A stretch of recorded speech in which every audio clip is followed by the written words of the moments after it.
Hey guys, what's going on? It's Ash here coming at you today in Clash Royale with a video that I know you're going to love, and I say that 100% definitively because I have a good feeling about this one. I hope you don't mind my autism awareness scarf, just repping the colors, the puzzle pieces, but the reason I'm coming to you guys today is to tell you about this Miner Control deck that was played by Carter in my recent CWA Champions Cup. He finished 6th overall with this deck, but he was doing so well with this deck, and it is really incredible because of one big reason, and that is, drumroll please, the Pekka. That's right. The Pekka is in this otherwise pretty standard Miner Control deck, but the Pekka is absolutely amazing in this deck because it prevents big tanky decks, which are everywhere, from really doing anything against you. In today's video, by the way, here's the deck right now on your screen. In today's video, I'm going to show off this deck, winning 3 matches against 3 powerful decks in the current meta. A Graveyard deck, a Golem Lightning deck, a Golem Lightning Baby Dragon deck, and also a Lava Loon deck. And we're going to see how this deck shuts them down. Not only are we going to watch 3 replays against those decks, but we're also going to watch 3 replays against some of the best players in the game. Pure Noise, Swood, and Trainer Nick. So these guys are the best at what they do. They also finished very high on the leaderboard in this contest and many other tournaments prior. So let's hop right into things. I had a conversation with Carter. By the way, Carter, great guy, long time viewer. We chatted for, years leading up until now, just here and there on Twitter and stuff, and he would always ask me deck questions or give channel suggestions, and now look at him. He has a whole episode after his own deck, so huge props to him. Now, I'm not saying it's his deck he invented, but we're covering his gameplay. He did mention GoHawks, who's another great content creator and YouTuber. I'll include his channel information below for you guys. So in this first matchup against Pure Noise, who's a really good Graveyard player, takes advantage of him right off the bat there. Very early deficit, losing his right tower to that surprise last-second freeze spell there, and he really had no other play. That freeze really took him by surprise, being the very first Graveyard push of this match. But you're going to see an epic comeback, and it goes well into overtime. So while we watch this replay for a second here, I want to kind of explain the deck. We'll start with offense, and we'll move into defense. We'll talk about a few common mistakes. We'll talk specifically about the Pekka card. And by the way, stay tuned to the end of this episode because this was pre-recorded last night, but I did play a match myself with the deck at the end of the video. I know it's something a lot of you guys suggested, so I figure I'd add that into the mix. So we will be watching my own gameplay almost every video at the end to kind of see an average player, or maybe slightly above average, play these decks that the pros use. So the deck. So you have a lot of defensive weapons. That's why it's a control deck. Obviously no Inferno Tower because you have the Pekka as your big, huge tank killer. But the other cards, starting with offense first, it's really a miner poison deck.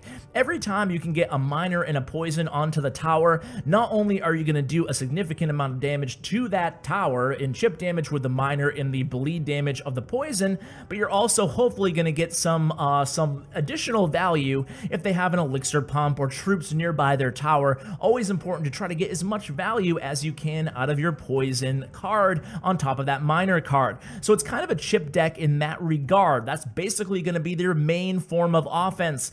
Now, I can't stress this enough, and neither could Carter when he explained the deck to me. This is not a Pekka deck. This is not a Pekka push deck. It's not a beatdown deck by any stretch of the imagination. The only time you're going to be taking advantage of your Pekka on offense, there's only 2 scenarios. Scenario number 1 is if you're down a ton and you have to make a big play, you're kind of in desperation mode, okay? So that's scenario number 1. Hopefully you're not in that scenario. Scenario number 2 is it's a counter push, right? So your Pekka destroys the Golem coming at the Pekka, by the way, 4 hits or 5 hits and the Golem's dead. It's crazy. It bleeds right through it, and everybody who's running Golem is running Lightning, and Lightning does squat to a Pekka. So that's why it's better than Inferno Tower. And everybody's suspecting you're going to play Inferno Tower. Matter of fact, watch this second match in a second here against Swood. And when Swood sees the Pekka in double elixir time, he's just like, wow, wow, wow, just not expecting it. So it can take your opponent off guard as well. Swood, another great player, by the way. But by the way, speaking of this match here, Carter just tied things up, and you're going to see how patient he is with this deck. He gets in his miner, he gets in the poison, he mixes up the miner location on that tower, never putting it in the exact same spot on that tower 2 times in a row, and he also doesn't use poison every single time. He tries to predict whether the opponent has archers or minions in the rotation before he goes ahead and uses that poison. So sometimes he'll play the Electro Wizard instead on the other side of the arena. So a very clever player is Carter here, and these are the little things that you can pick up on. Remember, first rule of tournament matches, right, is you have a lot of time. You have up to 6 minutes, 3 minutes of overtime, so don't rush things. Concentrate, especially with this control deck, concentrate on defense first, and then getting your chip damage afterwards. You can still send in the miner, but just make sure you have things handled on the home front, if you know what I'm saying, before you send in that miner. So as far as the deck, as far as offense goes, that's pretty much it, right? You're using the Pekka in that second scenario as a counterattack. After you use the Pekka to take down that giant, take down that golem, or whatever's coming your way. In this match, you can see he's using the Pekka very skillfully against the bowler, because the bowler knockback effect doesn't do anything against the Pekka, doesn't work against the Pekka, so it's actually pretty good against the bowler as well. So when you're using your Pekka on offense, basically you want to take advantage of the miner Pekka synergy, and what you want to do is wait till that tower locks onto that Pekka, then send in your miner, and that's going to make the opponent have to defend twice. They want to stop or distract the Pekka, number 1, and number 2, they're going to have to commit to defending that miner unless they want to take tons of chip damage, because remember, the tower is targeting the Pekka and not the miner. So you also have the Furnace in this deck as a distracting building, and of course with the splash damage, we're going to see how handy the Furnace comes into play against the Lava Loon deck on the next replay after this one. You also have Electro Wiz, one of the best cards in the game defensively speaking, and let's kind of do a play-by-play here on this second match against Swood. Swood, another really, really fantastic player here who does really well in these tournaments. By the way, these tournaments are every Wednesday night, and I stream them on Twitch. In case you guys didn't know, I'll include a link to my Twitch handle in the description for you guys. It's basically just twitch.tv/clashwithash. But yeah, so I hope to see you guys there. I already see a lot of you guys there. I'm not huge in terms of streaming and publicity, so I don't mention it a ton because I only stream once a week, and that's at 6:30 p.m. Eastern Time on Wednesday evenings, and I stream this tournament. So we saw awesome matches like this last night in this tournament. So let's kind of pay attention to this match here. So Swood is obviously trying to get those elixir pumps on the map before we get into double elixir time, 1 minute left in the match. And what he's trying to do is consistently just defend and then get the elixir pumps. That's what you have to do with this big beatdown deck. And then when you get into double elixir time with the elixir advantage, it's going to be very, very difficult for the opponent to defend against your big golem push with the Electro Wiz, the Baby Dragon, the minions, a lot of weapons in Swood's arsenal here. So he comes in Carter now, but he's continuing to kind of bleed away. Very well played miner there with the poison, and that's what I'm talking about in terms of value poison. He got about 20% health off that Electro Wiz, but more importantly, a significant amount of damage off that tower, and almost killed that elixir pump that was placed in front of the King Tower. So now the Golem goes down on the board. We're into double elixir time, but check that out. Pekka is played, ladies and gentlemen. Swoot says, wow, Kara gives the thumbs up. This deck is so much fun to play, guys. I'm telling you, this Miner Pekka Control, give it a shot. Carter's been posting about this on Twitter for a few days now, maybe even a week now, like how successful he's been with it, especially in challenges.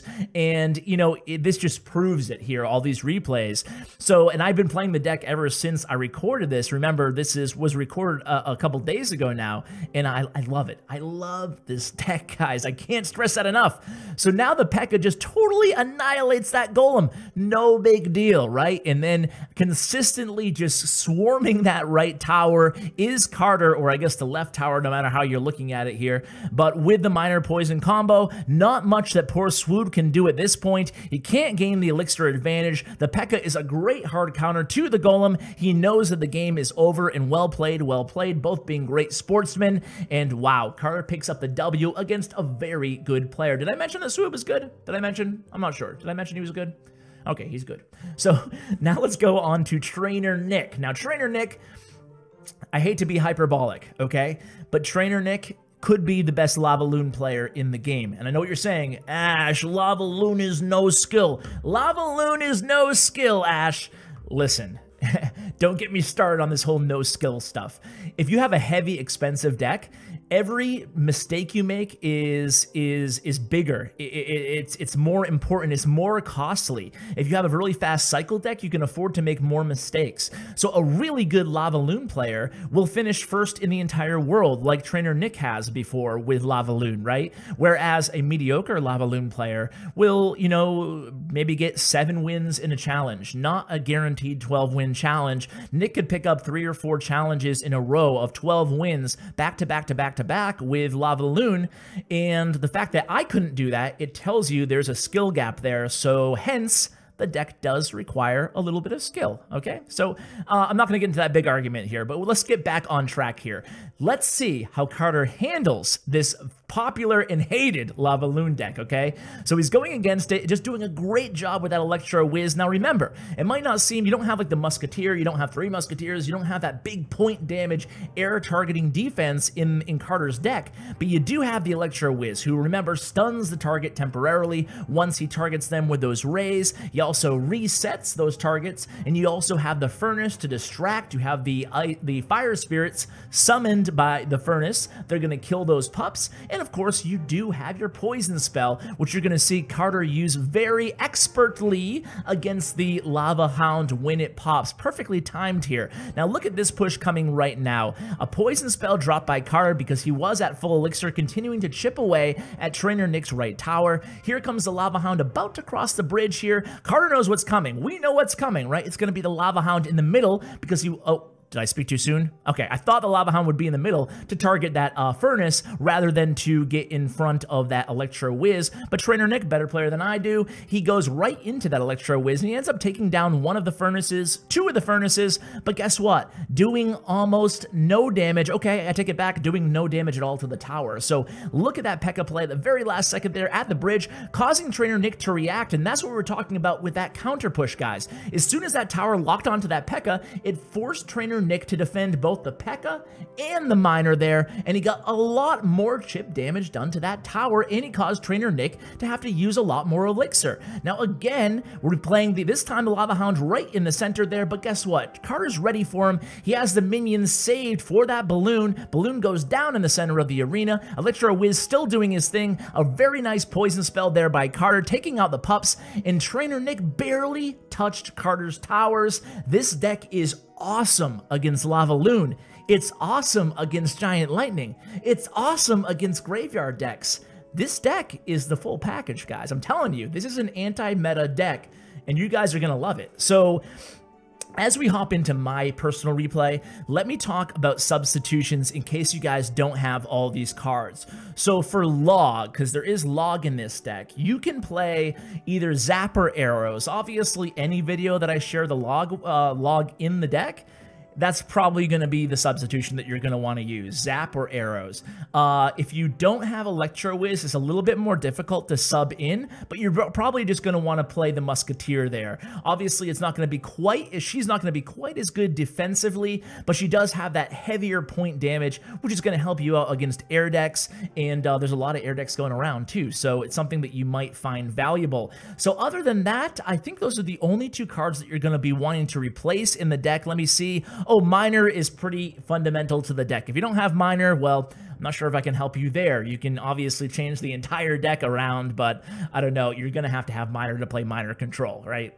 So let's hop into my match here and see how I did. I did make a few mistakes, so let's see what they were and what I could have done better. Hopefully you guys like this, adding my own gameplay to the end. Continue to give me feedback. I really appreciate it, guys. I know that I've repeated this probably ad nauseum at this point, but I really was overwhelmed by how awesome you guys all were, giving me so much channel feedback.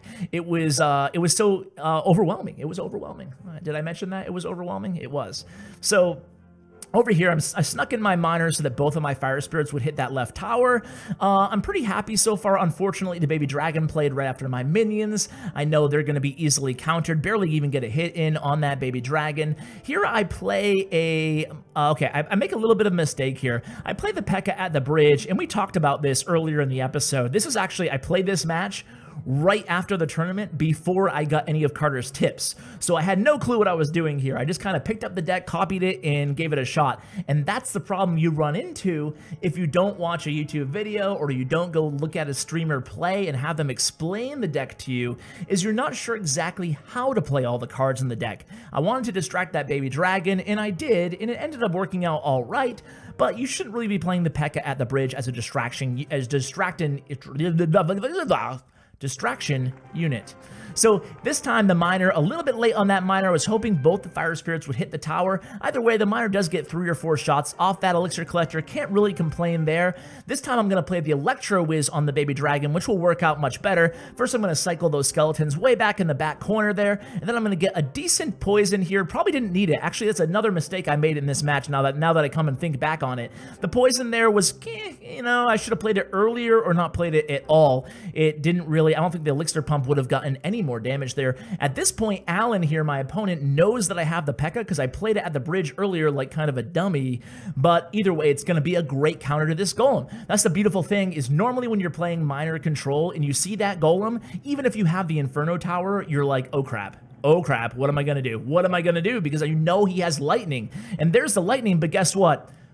Whatever, dude. It did like 10% damage to my Pekka. I mean, look how little damage it did to the Pekka, and the Pekka's just on the cleanup crew right now. He's just taking care of the Golemites, doesn't even care. In fact, he's gonna march all the way over there, distracting the Electro Whiz until he can kill it, distracting that Baby Dragon. Meanwhile, my Miner was doing a heck of a lot of damage to that tower. My tower's barely been touched, you know, considering I made all those mistakes in the match, and another lightning.